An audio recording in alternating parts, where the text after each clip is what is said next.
Teman-teman semua, kali ini saya akan membahas tentang blogger kembali ya. Karena sudah beberapa hari tidak membahas tentang blogger. Kali ini kita akan membahas kenapa toko blog kita itu tidak rame ya, ataupun pengunjungnya sepi.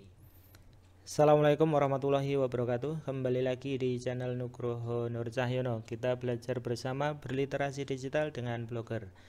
Teman-teman semua, kali ini saya akan membahas tentang blogger kembali ya. Karena sudah beberapa hari tidak membahas tentang blogger. Kali ini kita akan membahas kenapa toko blog kita itu tidak rame ya, ataupun pengunjungnya sepi. Nah, teman-teman semua, yang perlu teman-teman pahami, sebenarnya kita menulis di blogger itu tujuannya untuk apa? Niat kita itu untuk apa? Apakah hanya semata-mata seperti ini, ya? Hanya semata-mata AdSense? Apakah niat kita itu pengen menulis sesuatu yang bermanfaat buat diri kita sendiri ataupun buat orang lain? Nah, itu yang harus kita pahami bersama. Tujuan kita nulis di blog itu untuk apa, ya? Apakah hanya sekedar untuk mendokumentasikan apa yang kita lakukan, apa yang kita baca ataupun yang kita pelajari ya. Nah, yang penting teman-teman, tiap kali kita menulis blog ya sah-sah saja gitu ya. Kita pasti pengen blog kita itu terhubung dengan AdSense. Blog kita itu menghasilkan sesuatu yang tidak sekedar bermanfaat buat kita sendiri, tidak hanya untuk kepentingan orang lain, tetapi ya paling tidak blog kita juga pasti pengen terhubung dengan AdSense yang menghasilkan sesuatu. Nah, teman-teman semua, agar blog kita rame ataupun banyak pengunjung, ada beberapa langkah yang harus teman-teman ketahui ataupun yang harus teman-teman lakukan setiap kali mau upload ataupun mau unggah ataupun mau update blog teman-teman semua. Nah, bagaimana caranya? Nah, ini contohnya seperti ini teman-teman. Nah, misalnya seperti ini, tiap kali kita mau mengunggah ataupun memposting artikel ke blog ya, itu ada beberapa hal yang harus diperhatikan ya. Ini sering saya sampaikan gitu ya.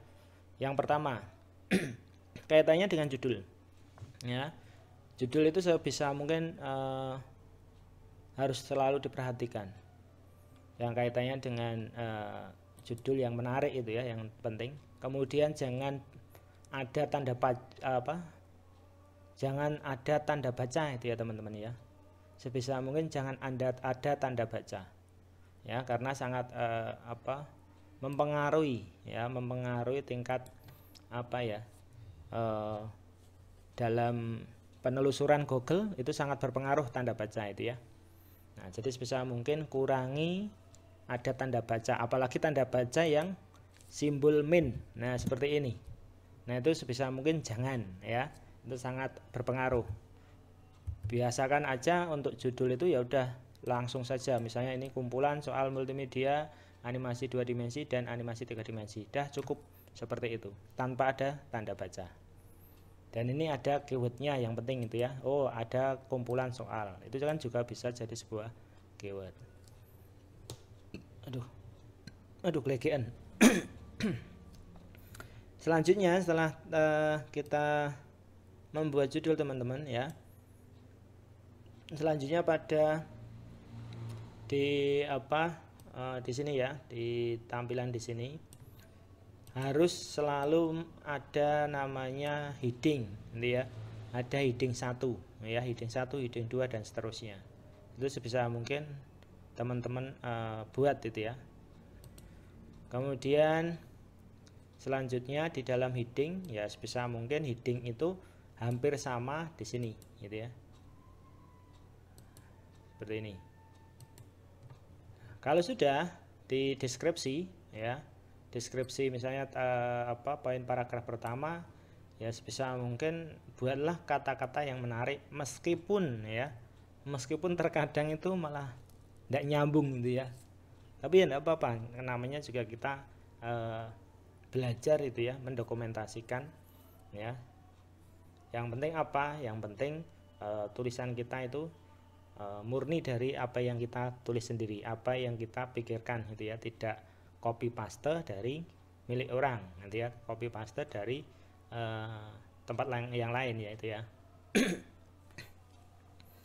Kemudian selanjutnya di sini teman-teman, nah ini sangat penting yang selalu saya sampaikan, namanya thumbnail. Tidak hanya di YouTube itu ya, di Blogger pun membutuhkan thumbnail. Buatlah thumbnail itu semenarik mungkin, sejelas mungkin. Ya ibaratnya kalau ada thumbnail yang bagus, pasti orang saat mencari kemudian menemukan thumbnail ini pasti akan merasa penasaran dan akan melihat ataupun ngeklik gitu ya. Nah seperti itu. Jadi sebisa mungkin thumbnail ya. Kemudian di sini juga ada heading.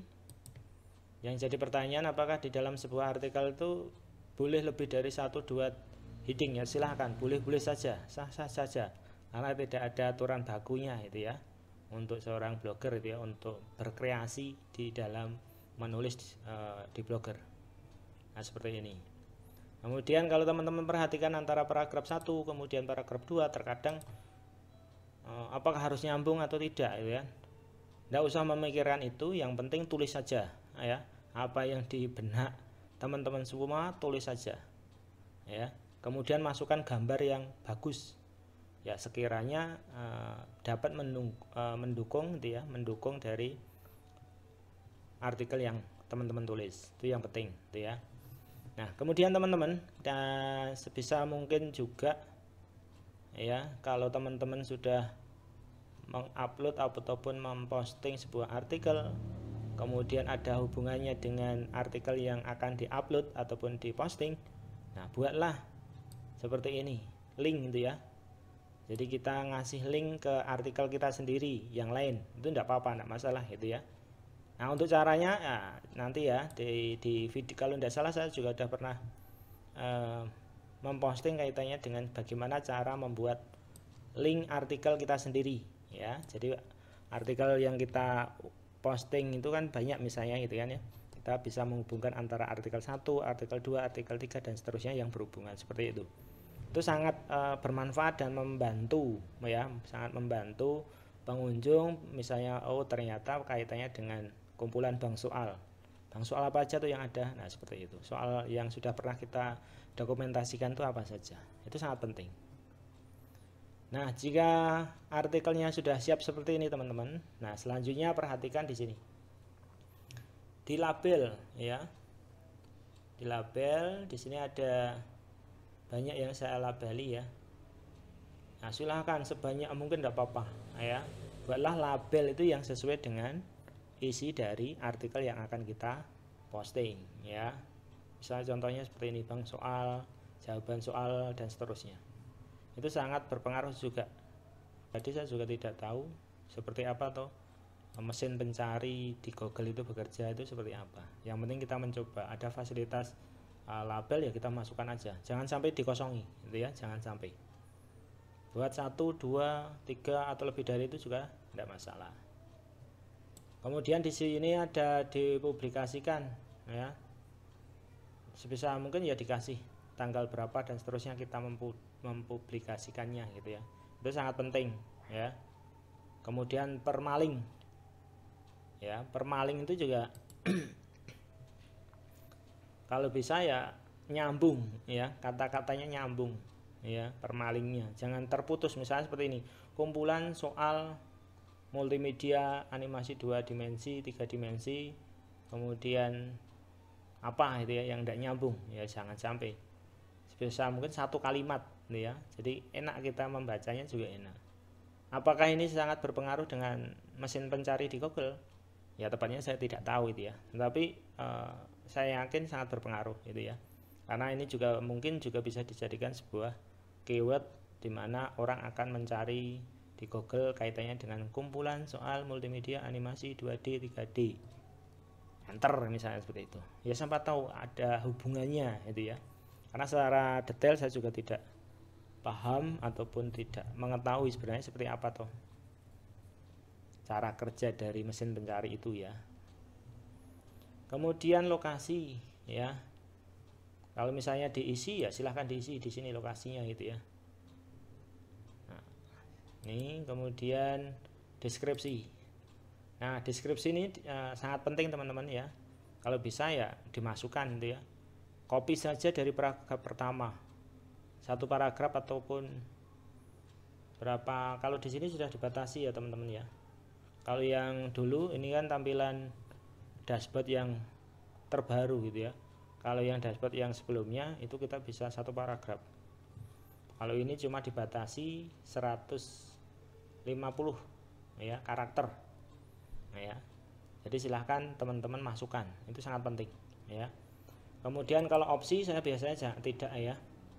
Tidak saya setting, biasanya defaultnya adalah komentar pembaca diizinkan ya. Ya biasanya kita izinkan ya komentar ya, biar ada interaksi antara pengunjung dengan kita gitu ya, saling tanya jawab, diskusi dan seterusnya. Itu juga sangat utama. Tapi biasanya defaultnya adalah sudah seperti ini. Nah, kalau sudah teman-teman, jadi kalau judul sudah kita tentukan ya, kemudian heading 1, headingnya itu ya sudah kita tentukan ya. Kemudian di sini ada linknya, gambarnya juga sudah kita masukkan, pengaturan dari label ya, kemudian tanggal publikasi, kemudian permalink, lokasi, deskripsi sudah. Nah, baru teman-teman posting artikel teman-teman itu. Ya mudah-mudahan dengan apa yang kita posting, kemudian sudah kita atur sedemikian rupa kaitannya dengan pengaturan yang ada di sini, pengunjung akan datang dengan sendirinya. Catatannya yang perlu teman-teman perhatikan ya, kita nulis ataupun blogger itu tidak usah memperhatikan banyak hendaknya pengunjung, udah tulis aja ya, apa yang ada di benak, apa yang kita lakukan, apa yang kita baca, apa yang kita praktekkan ya, sebisa mungkin yuk kita dokumentasikan tuh ya, entah kata-katanya bagus, entah kata-katanya seperti apapun, tidak usah memperhatikan itu ya.